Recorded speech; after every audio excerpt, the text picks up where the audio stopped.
তথ্য সম্প্রচার মন্ত্রী জহিরুদ্দিন স্বপন বলেছেন, রাজনীতিতে বহুত্ববাদ এবং সমাজ ভাবনায় বৈচিত্র্য স্থান পেলে দেশের অগ্রযাত্রা সহজ ও সুগম হয়। তিনি আজ জাতীয় প্রেস ক্লাবে প্রয়াত রাজনৈতিক সুনীল গুপ্তের স্মরণসভায় এ কথা বলেন। প্রধানমন্ত্রীর বিশেষ সহকারী বিজন কান্তি সরকারের সভাপতিত্বে অনুষ্ঠানে অন্যান্যের মধ্যে বক্তব্য রাখেন ডিএসি এর প্রশাসক আব্দুল সালাম, হিন্দু ধর্মীয় কল্যাণ ট্রাস্টের ভাইস চেয়ারম্যান তপন চন্দ্র মজুমদার, সুনীল গুপ্তের স্বজন ও স্মৃতিধন্য এবং বিএনপি ও সহযোগী বিভিন্ন সংগঠনের নেতৃবৃন্দ। তথ্যমন্ত্রী আরও বলেন, শহীদ প্রেসিডেন্ট জিয়াউর রহমানের বাংলাদেশি জাতীয়তাবাদ যে বহুত্ববাদেরই ভাবনাজাত, এই প্রক্রিয়ায় সুনীল গুপ্তের জড়িত হবার মধ্য দিয়ে সেটা পরিষ্কার হয়ে ওঠে। সুনীল গুপ্তকে আপাদমস্তক দেশপ্রেমিক অভিহিত করে মন্ত্রী বলেন, বহুত্ববাদ ও বৈচিত্র্য বিরোধীরা সমাজে বিশৃঙ্খলা তৈরিতে অপচেষ্টারত।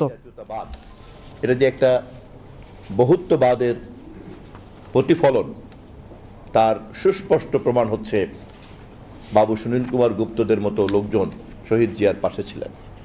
আমরা বাঙালি অবাঙালি, বাঙালি পাহাড়ি এই বিভাজনের অবসান ঘটিয়েছিলাম বাংলাদেশি জাতীয়তাবাদের রাজনীতি করে। যে বাংলাদেশ জাতীয়তাবাদী দল তার রাজনীতিতে ধর্মীয় মূল্যবোধের কথা বলে এবং তার যে কোনো ধর্মের মধ্যেই কিন্তু একটি মূল্যবোধ কাজ করে। অতএব ধর্ম চর্চা আলাদা হতে পারে, কিন্তু ধর্মীয় মূল্যবোধ কিন্তু সব সমান। কোনো ধর্মেই কিন্তু পাপের পক্ষে কথা বলে না বা পুণ্যের বিরুদ্ধে কথা বলে না। এটাই হচ্ছে ধর্মীয় মূল্যবোধ, যা সকল ধর্মের মধ্যেই বিরাজ করে। জামায়াতে ইসলামী বাংলাদেশ তারা গতকালকেও বক্তৃতায় বলেছেন শরিয়া আইন কায়েম করবেন। গণমাধ্যমে যারা এখানে আছেন, আমি তাদের মাধ্যমে জানতে চাই কোনটি তাদের অবস্থান।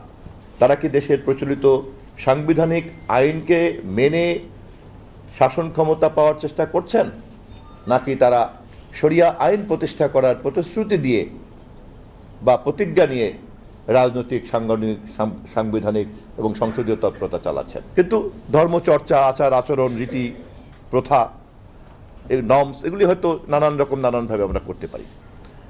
একটা রাষ্ট্র এবং সমাজের দায়িত্ব হচ্ছে সকল ধর্মের মধ্যে ধর্মীয় মূল্যবোধের এই সারবস্তুকে ঐক্যবদ্ধভাবে তুলে ধরা।